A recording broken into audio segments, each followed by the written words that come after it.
Erica and Sharon are sisters who began their grief journey in 2006 when Erica's 10-year-old son Austin drowned. Together, they participated in a grief education program, were so moved by this experience, they studied and became specialists so they could help the brokenhearted find recovery. In 2015, tragedy struck their family once again when Erica's oldest son Donovan was killed in a motorcycle accident. Erica and Sharon are committed to sharing their experiences of love, loss, and healing through this podcast. Now your grief specialists, Sharon and Erica. Hey friends, welcome back to Healing Starts with the Heart. My name is Sharon, and I'm with my little sister, Erica Honore. I'm Sharon Brubaker. Guess I should say my last name, right? Since I said your last name. Sorry about that. Friends, if you're listening to this show, there is a huge probability that your heart is broken. What brought you to this show is probably grief, and sometimes people don't even know it's grief, right, Erica? That is very, very true.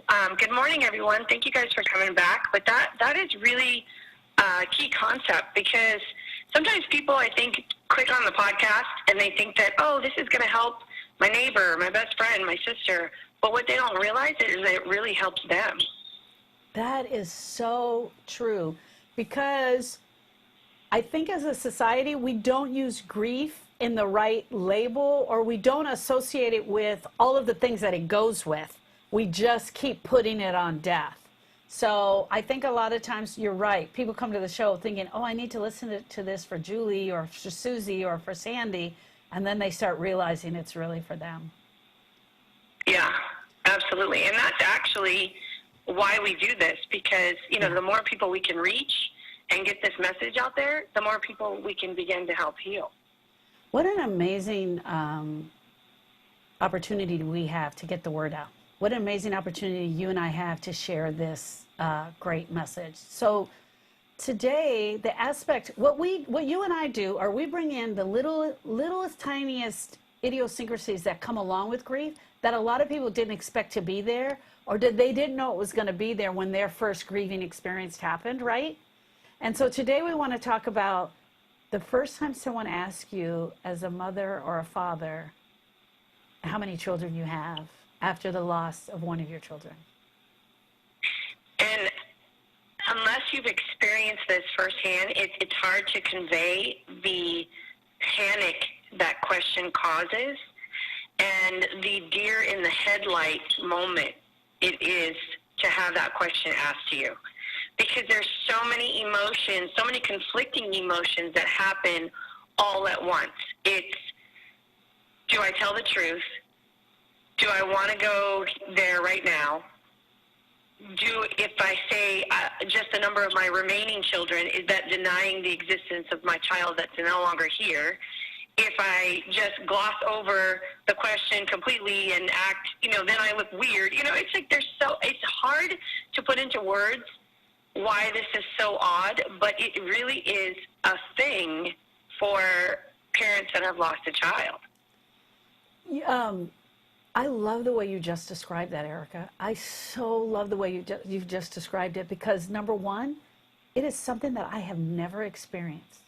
I have never experienced that. No one ever comes up to me and says, how many nieces and nephews do you have? So right. It would really have to come from a mother's heart, right? To say that this is how I experience it. That's number one. Number two, the other reason that I loved it is because I could see all of those things going through your head, because thoughts come this fast in a split second, and you literally are like, the thoughts all come, and then you just pick one and you go with it, I assume, right? Yeah.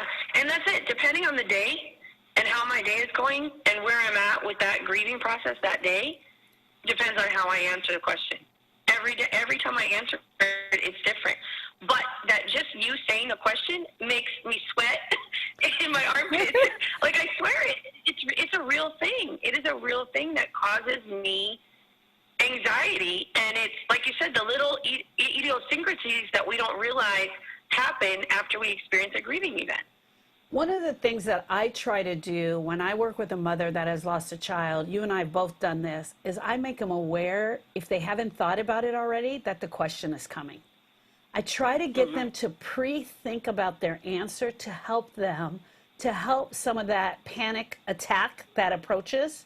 So typically in my second, third, or first, second, or third meeting, if they haven't brought it up, you and I will bring it up just to help them to be prepared. But even with that, what you're saying is there's no amount of preparedness that really helps. No, and that's so true. And like I said, it depends on where you're at in that day. You could have had a great day and up until that point, and then that question will set you back and make you want to go home and put pull the covers up over your head, because it just brings the realization that your life is forever changed, that something that should be so simple and so easy is now a cause of such stress and anxiety. It's so weird. That's why I said it's such a hard thing to really convey the true emotion that goes behind that, but it really is a thing, and that's why I thought it was important to do this show. And you and I have touched on this subject before in other shows, where how many children do you have? But I thought it was so important that we really take a deeper dive in it. So I agree with you on that. Do you remember the first time that you were I remember, but do you remember the first time you were asked that about Austin? Do you remember calling me? We were on a vacation that we had decided to go on.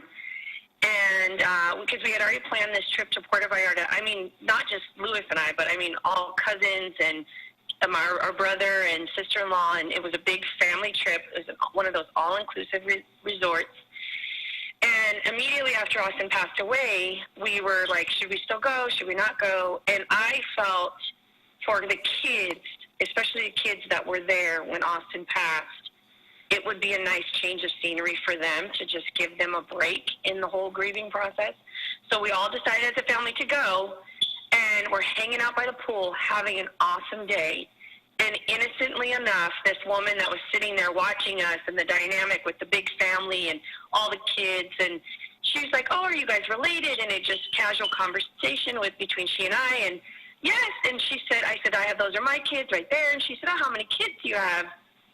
And I seriously, deer in the headlights, tears automatically came to my face, and I turned around and walked away from her. And I'm sure she probably thought, okay, odd. And I went to my room and started crying, and I called you. Yeah. I totally remember. Yeah. I totally remember. Yeah. I remember that. And then there was a second question that came a few months later when you went back to work, and someone said, how is Austin? Do you remember that one? And that was because you worked with kids that were on the spectrum, and so you shared your Austin story quite often. And so it was kind of a twofold question.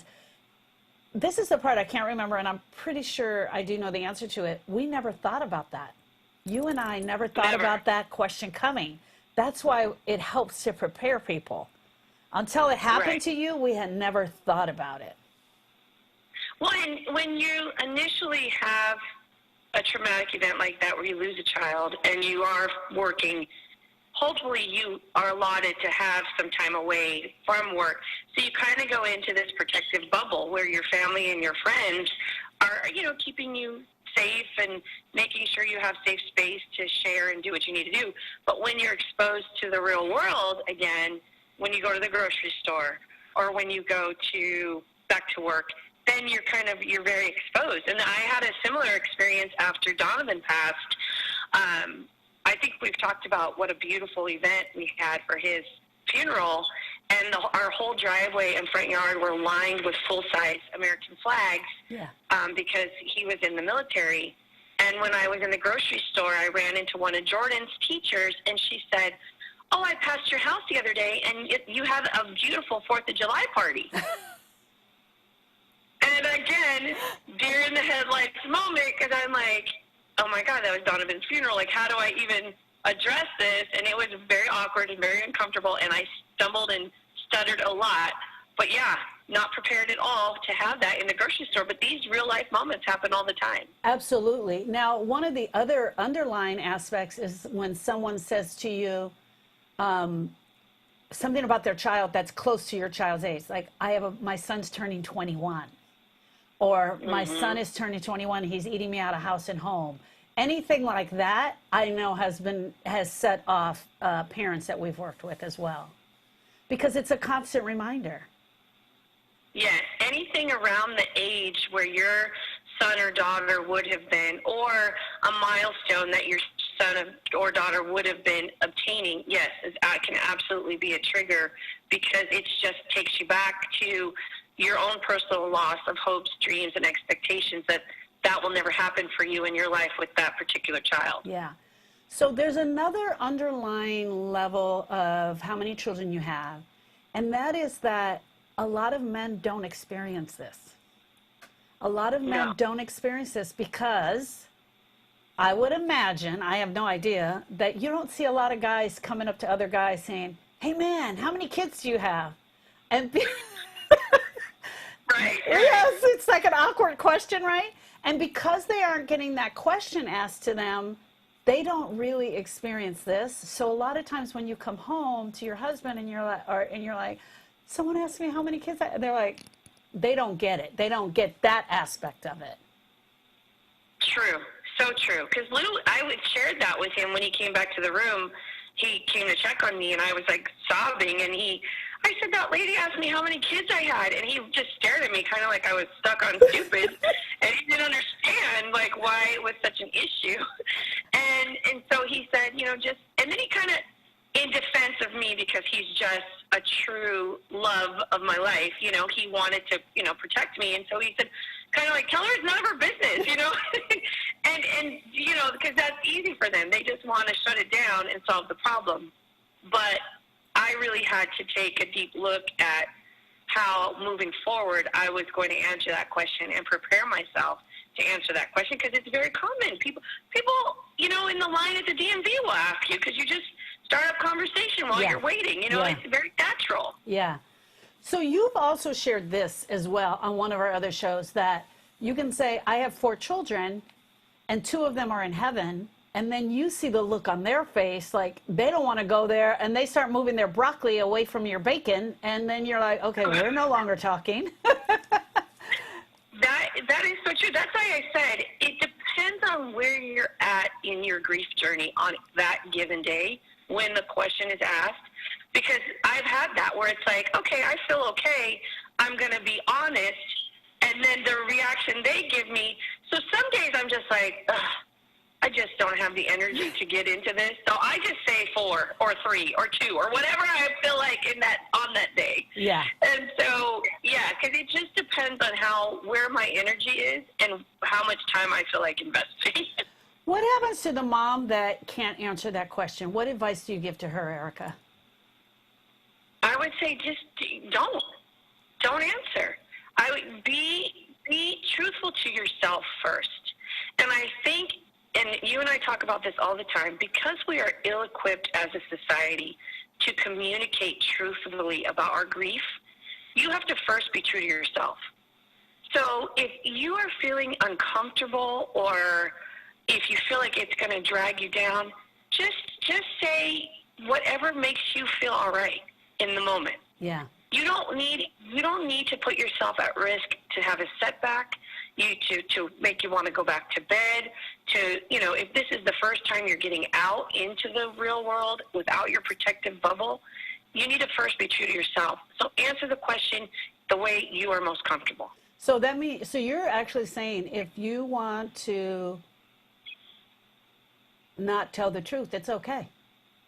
But especially if it's none of their business, right? If you get to it's none of their business, or I don't want to answer that. Not, but however you want to answer that question, let it be okay for you.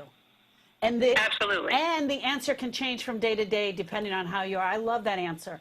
Let me ask you this question. Do you find that Jordan and Kayla have the struggle with this? Has Jordan? Absolutely. Yeah. I know Jordan. So Jordan is Donovan and Austin's brother. Yeah, Jordan is the youngest of my 3 children, so he has to share that he, has no brothers. Yeah. Essentially, and we're going to do another piece on Kayla, which, she is our adopted daughter, so we're going to do a podcast just on her. But essentially now Jordan is an only child, Yeah. biologically speaking. biologically. Now, we have talked about other children that we have come into our lives that we love like they are our own. And Kayla is that. She is his sister, and he does say, I have a sister. But, you know, in the beginning, before Kayla did come into our lives, Jordan was an only child. Yeah. And so what advice do you give to the moms and dads that are helping their children answer that question? I would give the same advice like I just gave to the mom. It's that child has to be first true to him or herself. They need to give the answer that is going to cause them the least amount of discomfort and pain. And, you know, if saying that I still have that sibling that is no longer here brings them the most comfort, then that's okay. And or if they're ready to accept and say, you know, I had two brothers, but they're in heaven or they have passed away, and they're ready to tell that truth and have the follow-up conversations, and that's also okay. Support them where they are at and in the best manner that you can. Yes, absolutely. I agree 100%. And I just want to follow up on this because, you know, you and I have shared children between the ages of 4 and 7 are the ones who grieve correctly. They're prepared to grieve. So if your child is in a place where they're okay and you're not, you have to be okay with that and accept their answers and support them in them being honest and telling their truth. Yeah. Even if it causes you discomfort and causes you pain. Yeah. I don't know. There are a few, as far as grief being the worst thing ever, just under that, there are a few things that just take that knife that's been stabbed in your heart and turn it. And I don't know one that turns it more than that question. I really don't. And so to all the moms and dads out there, we send you love and energy. We know that every time you have to answer one of these questions, it's just that knife just churning in your heart. And know that we have definitely been on this journey and we've dealt with this one little aspect of it. And so we just want to let you know that we're here for you and we support you in whatever answer you give out every day. And that it's totally normal for the question to make you sweat in your armpits. I swear. Yeah. It is totally normal. That is a real thing. Yeah, absolutely. Hey, friends, I want to let you know that school has just started. It's going back in. We know that everyone is busy.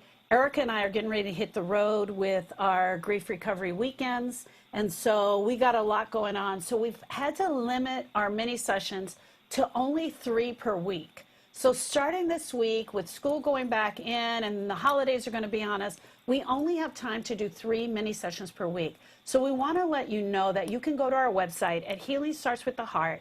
We would love to talk to you about how you can answer this question for yourself.